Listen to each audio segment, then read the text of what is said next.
This is a fresh take on that issue, putting you at the centre of the national conversation. I'm Trevor Phillips, and this is The Great Debate.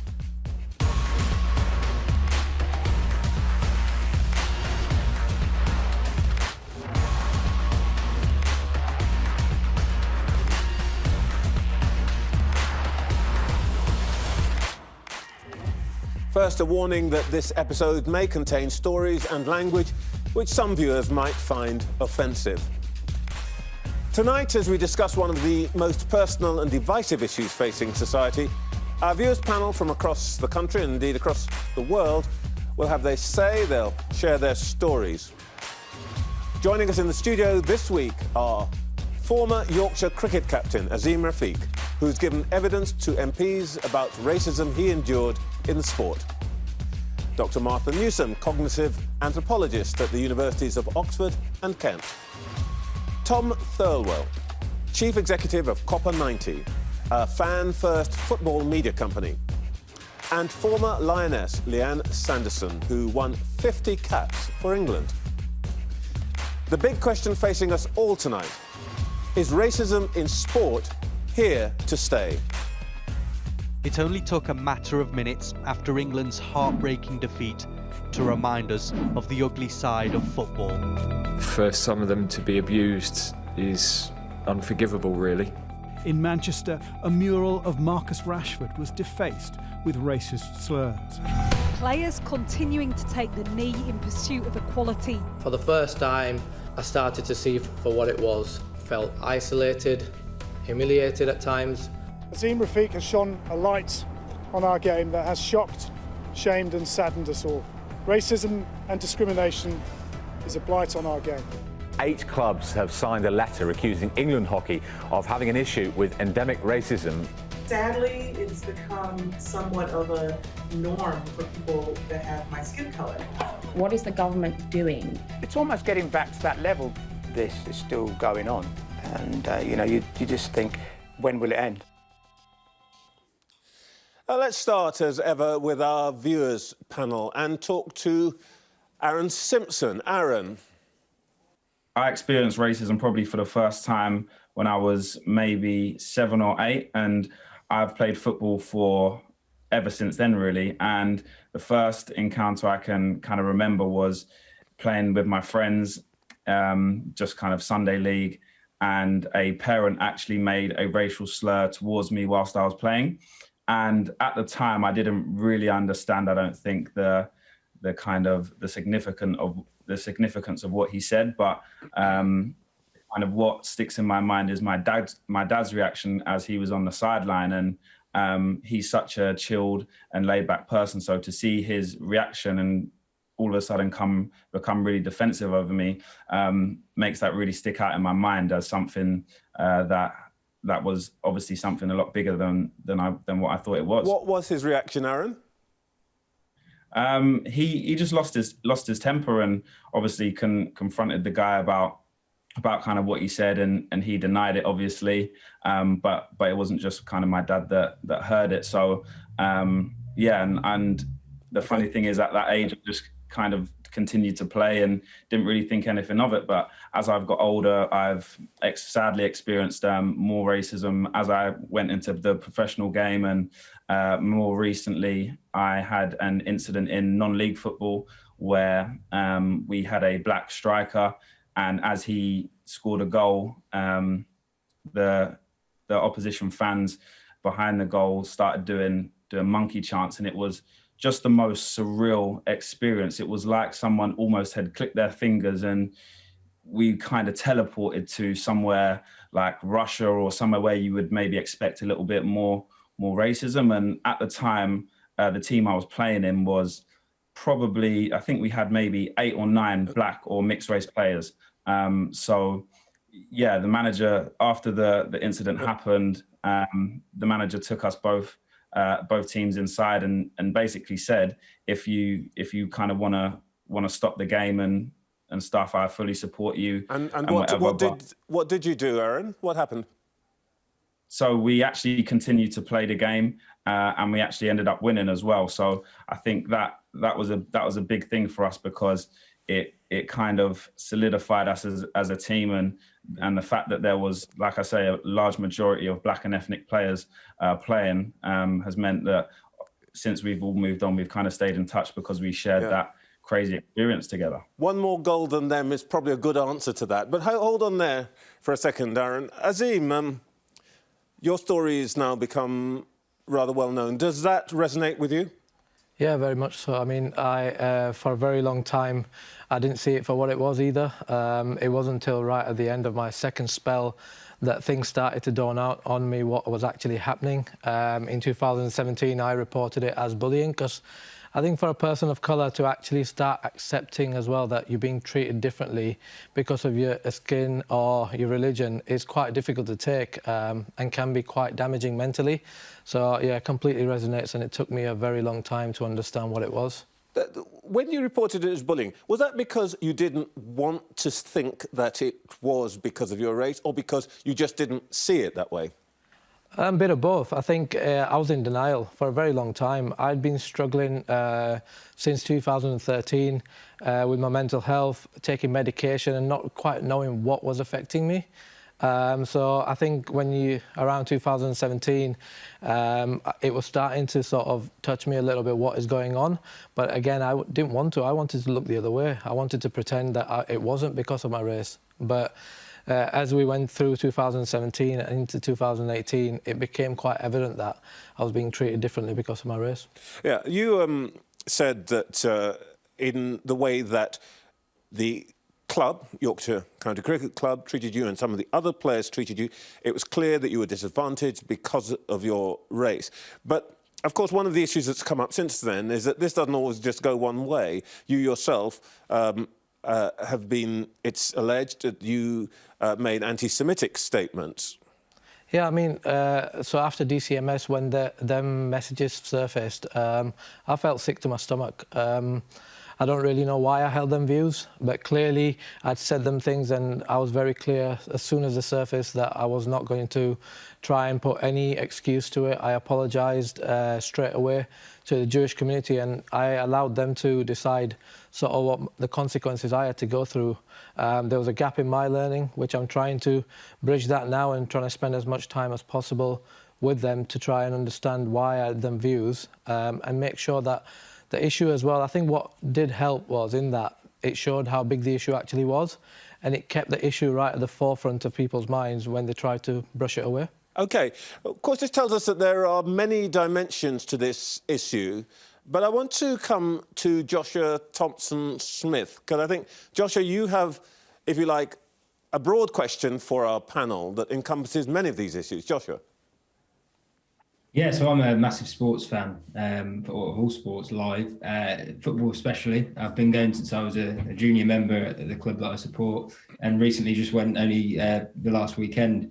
I wouldn't say I feel massively empowered at a sports stadium to stand up to 15, 20 men that are all drunk, potentially exercising racial slurs. And I think that's where the question is, what more can be done at sports events to essentially help fans to stand up to racism in sport? Thank you, Joshua. So, panel, here's our first question from Joshua. What can be done to help fans stand up to racism in sport? Tom? Well, I think it's a great question, and one that was, I thought, really brought home at the Euros last year, because the scenes that you saw around the final and fans breaking through the barriers and you know, overt drug taking.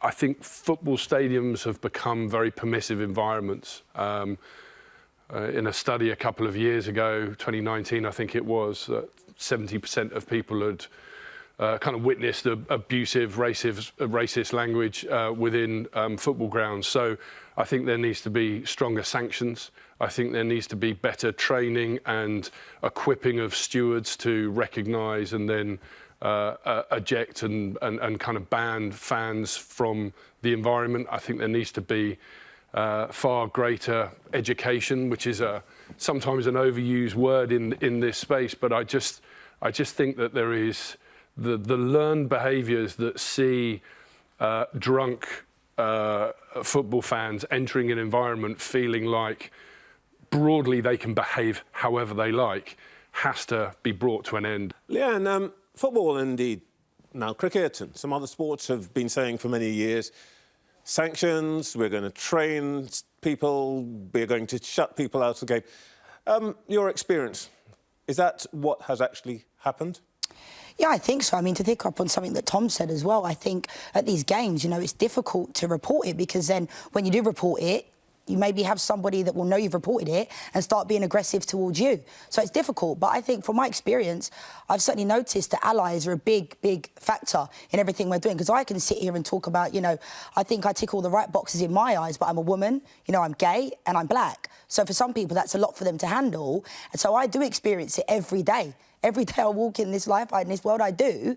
But at football stadiums, I think it's difficult because it's like if people report it, they don't know what the repercussions will be because, you know, there's 50,000, 60,000 people at a football stadium. And it is difficult. And for people to, you know, sometimes say racism doesn't exist in this country is beyond me because after the final, when Rashford and Saka was racially abused, I wasn't surprised. A lot of people were surprised. And I think that is the dangerous thing, that people were surprised that happened because it still happens. It hasn't gone away. Racism hasn't gone away. It's been here forever. And the fact that we're having these conversations tonight, I think, makes a difference as well. OK, I want to pick up this point about how difficult it is when you actually confront it. And I want to talk to our panel, viewers panel again, and talk to Tilly. I think you've got an experience that you want to share with us. Tilly. Yeah, so I'd finished playing a rugby game and we headed to the pub that's sort of the equivalent of our clubhouse. And there was an older white gentleman sitting near us. We were watching the Six Nations game at the time. And as he got up to go, he made a comment that the England rugby team was a lot better 10 years ago than it was today. And then followed up that by saying, because there's too many, obviously, this was uncensored N-words on the team now. And, you know, he said this brazenly in a pub with, you know, people of colour, rugby teammates nearby. And obviously me and my teammates started shouting at him that it's completely unacceptable and basically asked the bar staff to remove him straight away. And they did. And they were really apologetic about it. But it was quite shocking, really. Martha Newsom, this issue here about how you actually deal with it. I mean, we can have laws, we can... politicians and everybody else can make statements.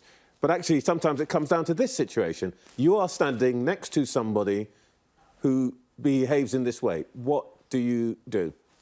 It's great to hear that Tilly felt safe enough to take action immediately. And that is probably one of the most effective things we can do, calling it out, nipping it in the bud, speaking up.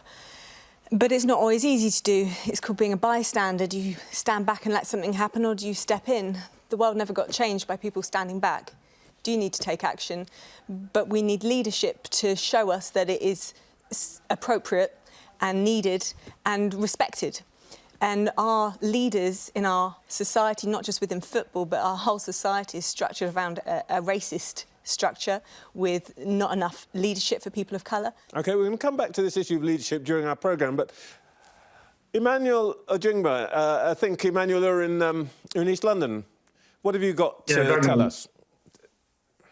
Yeah, Trevor, I think part of the challenge we have actually is that the atmosphere in most sporting events is electrifying. It gives people the idea that they're invincible, and it's kind of difficult, you know, they think it's just banter, you know, when they engage in such acts. So it's really challenging, you know, to try to isolate what is actually banter from racism itself. I think this came up when you were giving evidence at the Parliamentary Select Committee. How do you tell the difference between banter between mates who just pick out some characteristic, some of us are tall, some of us are short, some of us are dark, some of us are white, etc., and actual racist abuse? How do you know it when you see it? I think a couple of things that have been mentioned. Bad things happen when good people do nothing. So the bystanders, and I mean, it's really great that Tilly felt like she could do what she did. And if that had have happened a lot more in my situation, it would have stopped. Leadership, again, is so important, trying to make sure that it's very clear where the boundaries are, especially within sporting dressing rooms. So for me, it's really important that we don't just be that bystanders and just allow things to happen, because they fester and they become bigger and they become institutionalised. Sometimes when you speak out and be that person, you become ostracised, because I feel like when I've spoken out about certain things that happened with my old England manager and stuff like that, you feel like people then start attacking you. But when you are being, you know, racially abused, or when you see someone else, it's a feeling you get in your stomach. You know, when you can say what's the difference between banter, it's never banter, in my opinion, when it comes to that type of thing. But I felt like for myself, when I've stood up for myself in previous, and I'm sure Azim feels the same, you feel like you receive pelters for being honest, and that's the difficult thing. But thankfully, it's people like Azim and other people that are standing up, and make people like Tilly that allow, because I can't believe that guy in the pub has got to the age that he has and no one's educated him. And that's the scary thing in itself, because now that man will realise he cannot say that. But how has he got to that? I think she said he was an older guy. Nobody's corrected him ever in life, and that's the scary thing. We are going to come back to this issue of education in a later part. But for the moment, this is the great debate. Up next, are social media companies doing enough to stop players being racially abused on their platforms? Companies can no longer ignore some of the appalling, vile, racist, violent and hateful content that appear on their platforms. Players shouldn't have to go through this. They should do something more than that. They allowed those people to spread the racism. Now, a majority of the abusive tweets we take down, we detect it using technology.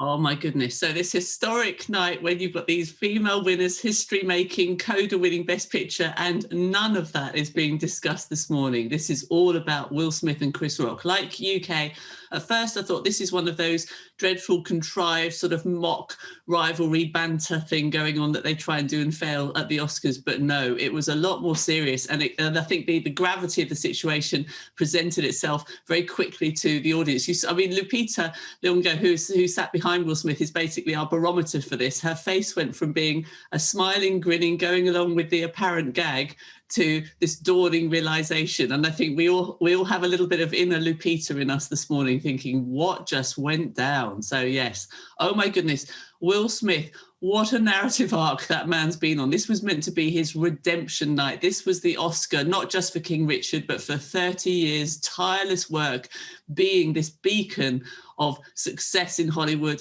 a big old blockbuster movie star turned character actor and being rewarded accordingly. And instead, what can you think, Kay? Right now, Will Smith must just be looking at his Oscar in one corner of his room and all the social media and commentary and reaction across the world in the other. Funny old story. I think he'll be talking about this for a long time. It was everything that a journalist might want in a story. A story that you'd be proud to have filmed. But they didn't want journalists to see the real story. It was very tiring, it was very sad, it was very scary at times. Hey, there's no need for this. But you have to keep going. Oh, look at that. You don't want to lecture people, but you do have to give them the facts.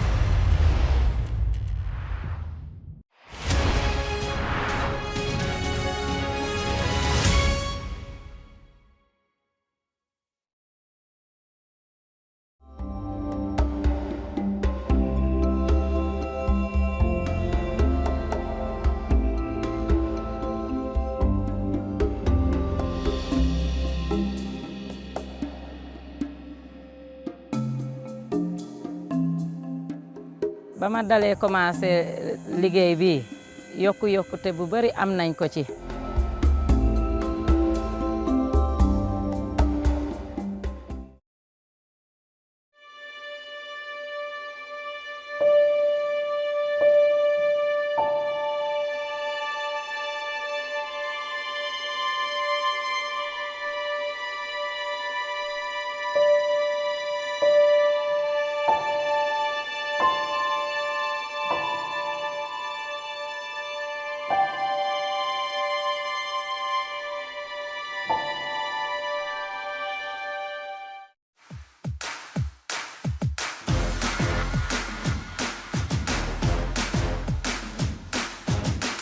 I love my job because I get to do something that is contributing to a better future.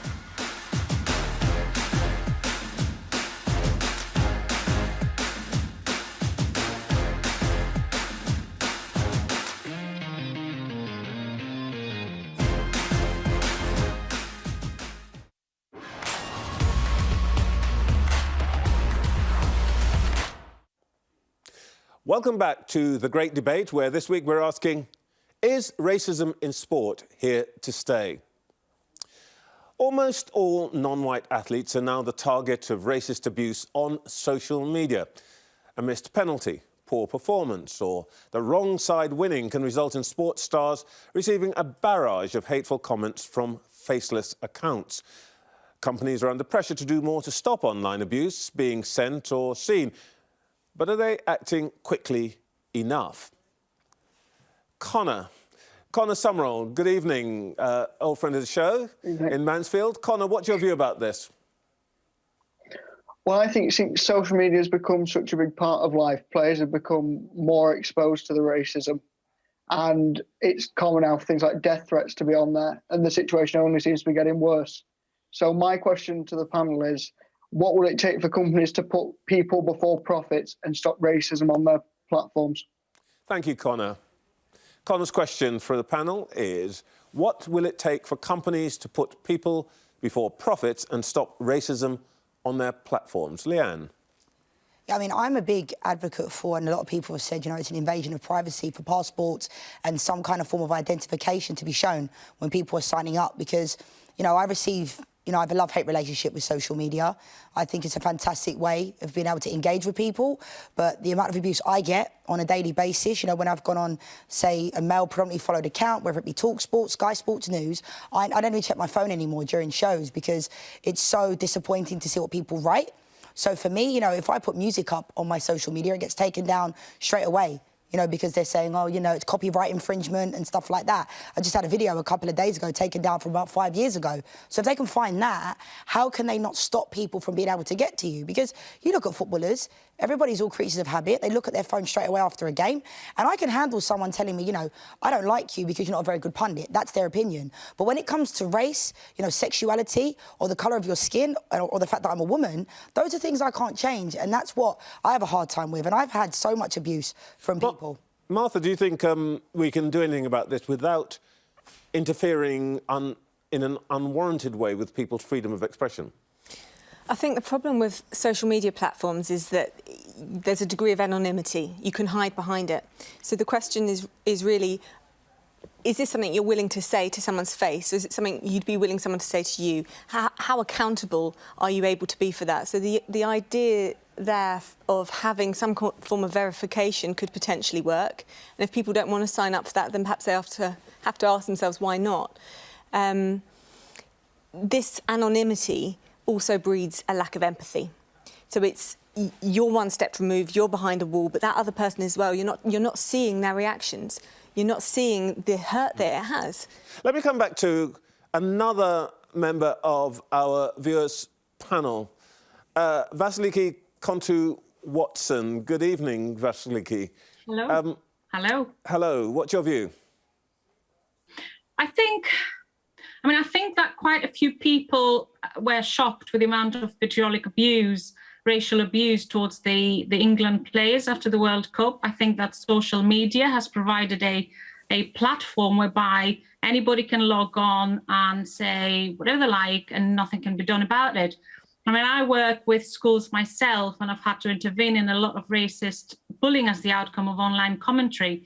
I think that if we're not careful, racism will only get worse as young people's identities are entrenched in social media. I think as that is the case, in addition to educating people about online etiquette, we need to have more safeguarding measures in place for people with access to social media. Mm-hmm. OK. Let me come back to you, Azim. You've probably experienced as much of this as most people. Nobody likes online abuse, but maybe there's one thing to bear in mind. Sometimes people want to be able to say something about what's happened to them. They themselves have been victims of domestic abuse or racist abuse and so on, and they don't want to put their names out there. What should we do about that? Yeah, I mean, it's a really tricky one, but not having a verification, I don't understand why, like Leanne said, that if they can't have verification, why is it that they're not having it? I have a love-hate relationship with social media because actually if it wasn't for social media, I'm not sure if I would have been heard. So it was a massive platform for me. I used it regularly to try and speak about my own experiences when it was really difficult to be heard in mainstream media. So, but on the flip side of it, around DCMS especially, the amount of abuse I got, it was hurtful to read some of the comments, and it was difficult not to read them. When people tell you, oh, just ignore it, it's not that easy. And then words, they stay with you. Let me come back to our wall, because I think we have some people who've got some ideas here about what you could do. Ismail Fontaine. Ismail. Hello, sir. Hi. I agree with the verification idea, but I'd also like to tell you guys that I don't believe that it's a priority for social media companies to combat racism. There's no priority at all. COVID was this brand new thing. We did not know where it came from. There was all these conspiracy theories. It came from a lab. It came from this person eating a bat. It came from all these things. And as soon as we understood what misinformation was and what was damaging to society, the social media platforms cut it out very, very quickly. Not only that, the governing bodies of all sports had a whole protocol when it came to governing COVID. They don't have a protocol governing racism. All right, There's Ismail. new ideas every day that need to come about. OK, Ismail, thank you. Leanne, could they do more in the way they have done with COVID? Definitely. I mean, when I report it, I get a generic response. So I think that just about sums it up. And some of the abuse that I've received myself, I mean, it's not all about me, but I can only go off of what I receive. And if I report it, they'll get a generic response back. So it's all very well saying these social media companies are doing everything they can to combat it, but are they? Because if I'm reporting it and I'm getting a generic response, then, you know, you couldn't get more offensive. It says, oh, this doesn't breach the rules of Twitter or whatever it might be. But how much more offensive could they be with what they're saying? Because I won't even repeat what they've said to me. OK. Going back onto something Leanne said earlier, when you have a copyright strike that affects them financially, you get taken down very, very quickly. Martha, quickly. So on top of the social media companies policing it, we want other individuals in the fan community policing, and we want the football governing bodies getting in there straight away, direct action, not these long and lengthy procedures to have a formal policy in place, but quick interventions from individuals. All right, we're going to talk, actually, about the sports authorities and the nature of those authorities in a moment. Coming up after the break, we'll be joined by former England footballer John Barnes.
This is the great debate. Is racism in sport here to stay?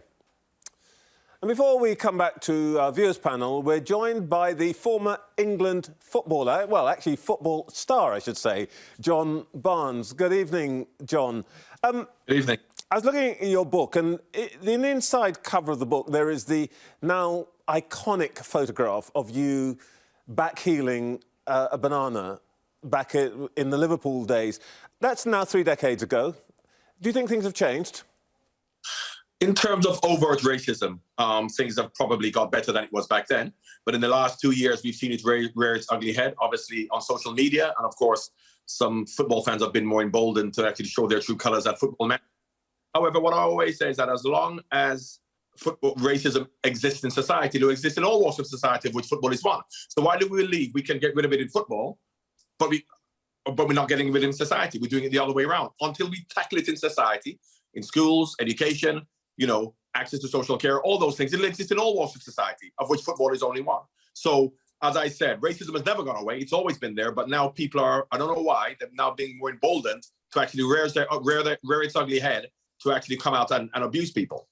Martha Newsom here in the studio made a point a moment ago about the question of leadership, what our political leaders say, what the people in education say, and so on. Thinking about the footballing and sporting authorities specifically, do you think they're offering the kind of leadership that you would expect? Well, I think if you look at the leadership we're offering, what we're doing is we are looking at people, be it on social media, be it with Romanian fourth officials, be it with football fans in Eastern Europe. We're tackling people who are inconsequential to systemic bias. We're not tackling the root cause of systemic bias in this country, which causes knife crime and apathy towards black people, generally speaking, and apathy towards helping education. And that's the system. But what we're doing is pointing the finger at some 12-year-old racist football fan and people on Twitter, idiots on Twitter, and believe that as long as we get rid of them, everything will be okay. We have to look at society and take responsibility at a much higher level in terms of the systemic bias that is in the system that we all are a part of, and tackle it there rather than, you know, just making gestures. Where would you start then? Representation in management, administration, and so on? I'd start with us admitting as human beings, every one of us, that we do discriminate. We do. We see the world in terms of racial hierarchy. And a big example of that is and I'm completely behind Ukraine. We have complete empathy for people in Ukraine. But of course, we have more empathy for them than we do of people in Mali and Chad, where they've had wars for 20 years. So we do believe in racial hierarchy. But unfortunately, we believe that unless I throw a banana on a field, I'm not racist. Unless I sexually abuse a woman, I'm not sexist. We all are. But we have to understand how we are, why we have become so, because of how we've been conditioned for hundreds of years to see the world in that way and deconstruct what we have learned. But until we start that process and just point the finger at the idiots who get caught, like people on Twitter and people who throw a banana on the field, and we say they're the problem. Martin Luther King said in 1963 that is the shallow understanding of racial bias by good people, meaning me, you, all of us. We are the problem, not the total misunderstanding by bad people. The total misunderstanding by bad people are idiots on Twitter, people who throw bananas on the field, and we think if we get rid of them, everything will be okay. John, thank you so much. I wish we could talk more, but another time. Thank you. Let's go back to our viewers panel and pick up some of those points. I can see people applauding what John Barnes had to say. I talked to Shimba Katima in Manchester, a famous sporting city. Shimba, what's your thought? So Trevor, absolute pleasure to meet you and to talk to you and everybody else. I had the enormous pleasure to play amateur rugby and some professional rugby when I graduated from university. Some of the best years of my life, undoubtedly. But as a black player, as a black man, you did notice there was differences and I say a few members of the team, so you wouldn't get recognition by doing certain things on the pitch. Extra roughness from the opposition, no protection from the referees, and because of that protection, you will keep on saying because of that lack of protection, you are always mindful of what you say to the referee. So you'd actually almost be apologetic when you're going to the referee to state your case.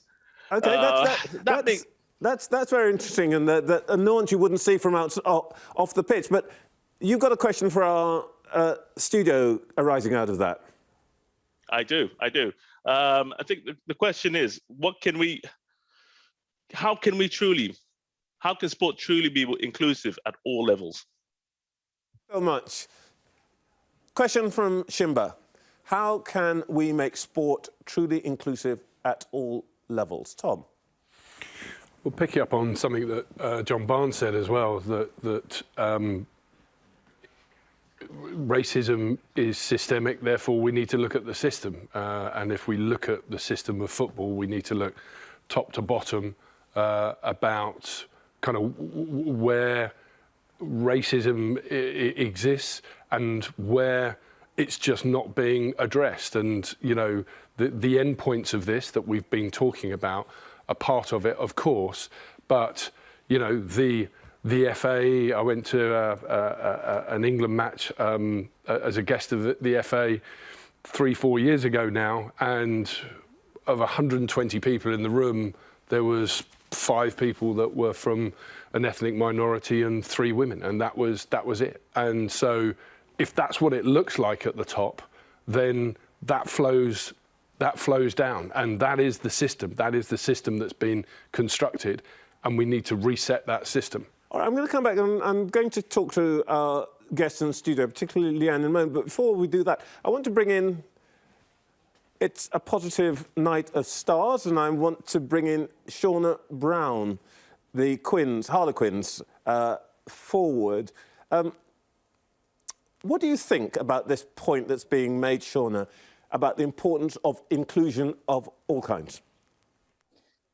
For me, the inclusion is what I live for, and it's what I've become so morally attached to. And growing up, I grew up in South London, and difference was not only encouraged but celebrated, and it was about people bringing their different selves to school. Like, for instance, I went to primary school, and our house names were after, like, Rosa Parks was our house name, Martin Luther King was our house name, Mary Seacole was our house name. And that was normal. That wasn't for Black History Month. Like, that was just our everyday. We would have all different languages of how to say hello as you walked into the school. But then as I've grown up and moved out of London and currently live in Kent, it's the realizing almost how lucky I was. And lucky is not the term that I should be using, because actually this should be for everyone.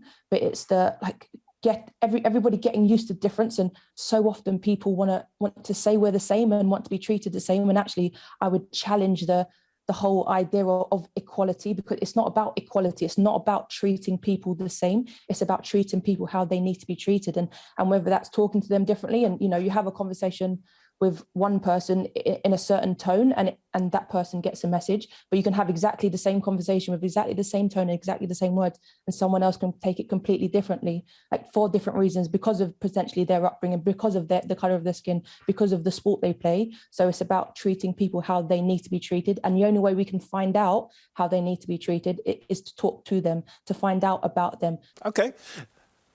Leanne Sanderson, this is a very interesting point, isn't it? Particularly in team sports.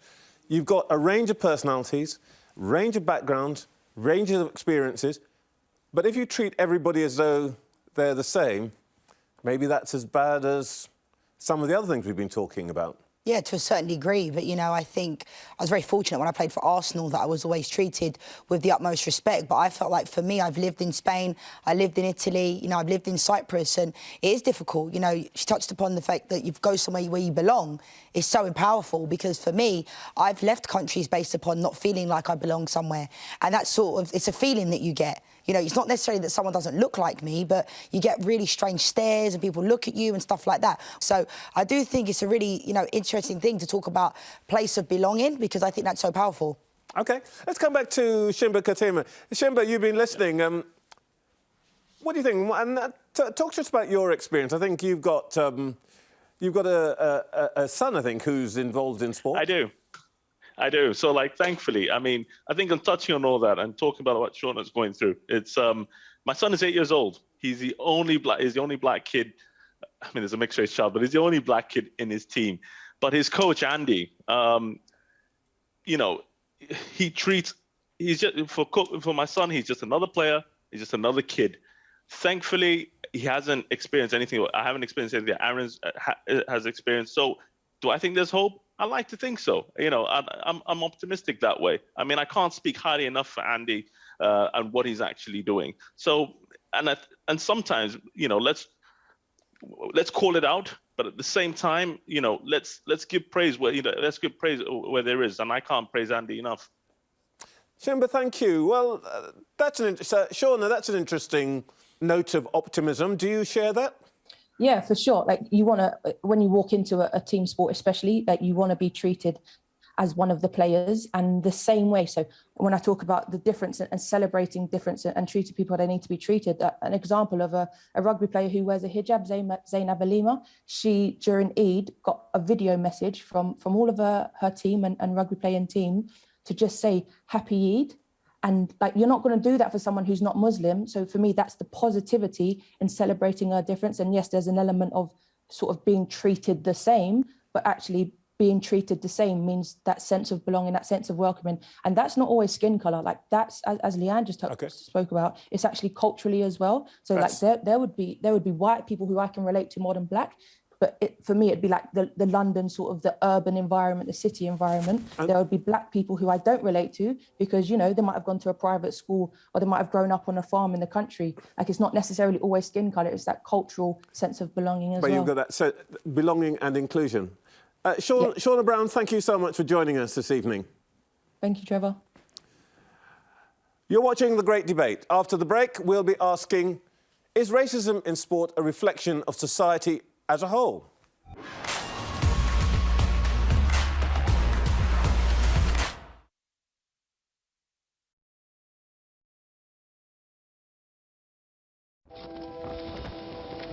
The wind was like pulling us out of that little room. Mandatory evacuation, you must leave. I'm Greg Milam, Sky's US correspondent here in Los Angeles.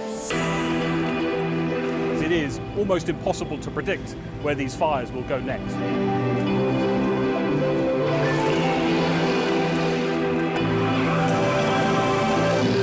We aim to be the best and most trusted place for news. This gives you an idea of the strength of those winds, strong enough to bend and twist metal. Are you trying to run me over, Sir Philip? No, go away. Look like it, sir. Will you respond to those who made accusations, Sir Philip? Can you go away? I've seen the dark side of America. We are standing on the supply line right into the heart of America's opioid crisis.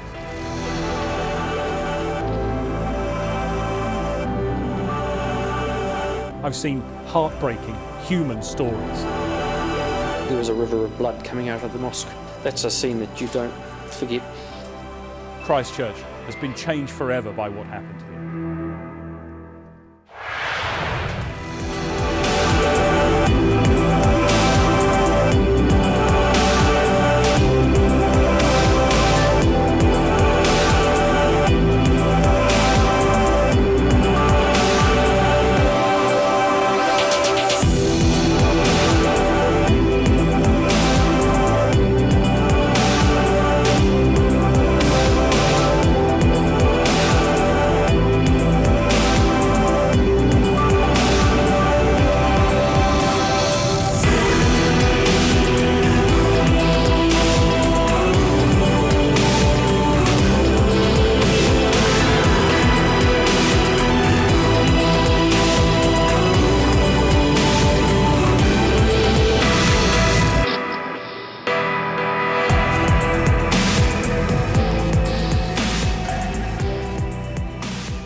I love my job because I get to do something that is contributing to a better future.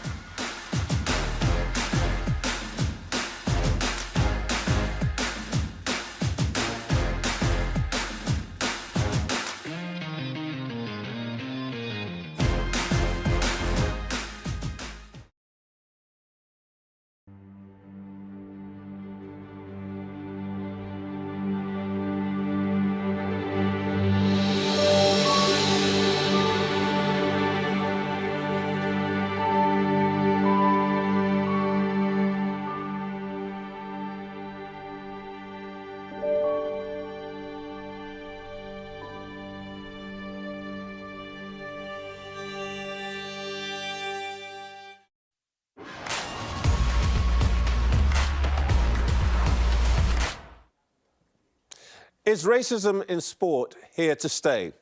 That's the topic of the great debate this week. Of course, racism isn't confined to sport. It's part of our society in pretty much every area. We're going to start by hearing from Ken Isaacs in Nottingham. Ken, I think you've got a question for us on this point. Yeah, firstly, can I say that there's been some horrific experiences recounted, but some truly uplifting responses to them. The direct answer to the question at the start of the show is yes, it is here to stay. And the reason I say that is that measures sports used to tackle it over the years worked in a limited fashion. However, there's still sporadic incidents. Fining by governing bodies is pathetic. Punishing all fans for the action of one or two is unfair, and education has only had limited effects. And of course, it's wrong. But my question to the panel is, how do you solve the unsolvable when racism is part of society? Thank you, Ken. Big question there for our panel. How do you solve the unsolvable when racism is part of society? Martha Newsom, you've got 30 seconds to sort that one out. Well, you change society. Society's not fixed. It changes all the time. Ideas change. Racism is just an idea. We're not built to necessarily put people apart in racial groups. The actual construct of race itself is only an idea. Racial groups don't have a genetic basis in the way that we often think they do. So this whole idea of racism and race is changeable and it's fluid. It does not have to stick. So we change society and we change our values, both as individuals, calling people out, and at a top level as well, direct and quick response from authoritative bodies. Azim, society first, sport will follow. Completely disagree. It's one of the things that irritates me the most. You hear it all the time, oh yeah, but it's a societal problem. I think it's such a cop-out. If my part in society is that I'm involved in cricket and I try and sort out where I am, then hopefully that will build into the society and help solve society out. And if everyone does that within their spaces, then hopefully the problem that unsolvable, which I don't think is unsolvable, we've never found a solution, but we've got a chance. I feel like in the last couple of years, there's a bit more of an energy and a bit more people calling it out, more of the big voices getting involved. And I think it's for all of us to now make sure that we stand by each other and change things. Martha? I agree that we have to tackle it directly in sport as well as a society level. In football, there is a danger of it being a potential breeding ground, and we don't want to lump fans together. There's a big danger in that. There are fans who are socially and politically motivated in a way that they've never been before. The last 5 years has seen a big growth in that, so we want to use those movements to the best that we can. The reason football is a potential breeding ground for racism, and it can explode quite quickly, is because of the ritual environment that you're in with football. You've got these heightened emotions, you've got chanting, which are not just racist, but sexually motivated against the LGBTQ+ community and so on. So it can really explode very quickly through the sort of rituals in fan culture. And because of this us versus them psychology, we are all built to know who's in or out of our group, but it doesn't have to be based on race. All right. Let me come to an actual fan, Mena Saleh, who I think is from West London. Don't have to say which team, but Mena, what's your thought about this issue? Society or sport first? It's definitely sports first. I think it starts from the top of sports and works its way down. Obviously, I play football and played football in semi-professional setups and amateur men's setups throughout my life. And like you said, I'm from West London. It's a pretty multicultural area, so I've played in multicultural teams. But we do have to go away to teams that are a bit outside of London and play against teams that are completely white from the top to the bottom. That be the managers, all the players, the staff, etc. And most recently, we played against one of them teams, and I got called a Turk and got told to go back to my kebab shop. Now, I don't have a kebab shop. I don't know where that's come from. Obviously, that's based on racial stereotype. But when we bring it up to the referee and we tell them about this, obviously he's an old white man himself. So then they've turned around and said, "That's not racist. You know, that's not racist. That's just banter." That's why I feel like there's no change. because we need more black and ethnic minority people in the FA, in higher positions, so that we can, you know, teach and allow. Thank you, man. A very concrete point. Thank you for that.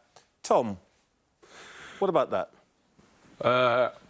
Well, I, you know, obviously completely agree and sympathise with what Mena was saying. I think that there is a review of football that's going on and about to be presented, but it's to do with governance. And governance is at the one end of one of the problems in football. But there is a massive amount that needs to be tackled through kind of fan behaviour, connection with fans. For the sustainability of this game, it needs to be addressed, because people are being excluded. People don't feel safe going into stands. People are getting, you know, abuse online. There is an extraordinary amount to tackle here through the lens of football, because football can be the great unifier and is the great unifier for so many people. But it's got to be about everyone, and people have to respect that. Leanne, just picking up this point about, as it were, who's in charge, who's visibly in authority. You know, one of the most biggest stories of this issue in football, or questions, has been, why didn't John Barnes become a manager? He went to Celtic and he was, you know, he was a great star. But, you know, our top managers now, Guardiola, Tuchel, though our top footballers are people of colour, hardly any in general management, hardly any in coaching. Would that make a difference if some of those guys got into those top positions? Yeah, definitely. I think seeing is believing. I think someone like myself, you wouldn't see someone like myself on TV talking about men's football, you know, 15, 20 years ago, and the platform that I have now. So times are changing.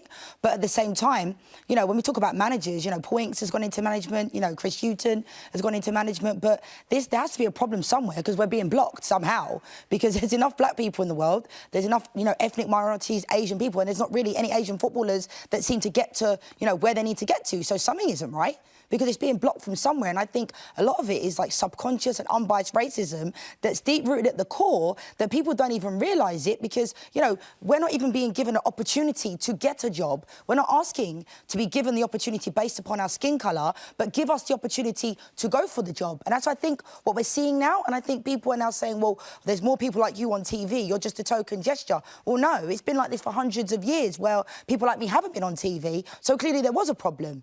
We've got to call a halt there, because that's all we have time for this evening. It just remains for me to say thank you to our panellists here in the studio, Leanne Sanderson, Tom Thirlwall, Dr. Martha Newsom and Azim Rafiq. Of course, it's you at home who are at the centre of this conversation. And if you'd like to be part of the programme next time, get in touch. Email thegreatdebate@sky.uk. And for now, I want to thank everybody on our viewers panel. Thank you for very thoughtful contributions tonight on a very difficult topic. Really great. And for you at home, keep talking. And we'll see you again, same time next week for The Great Debate.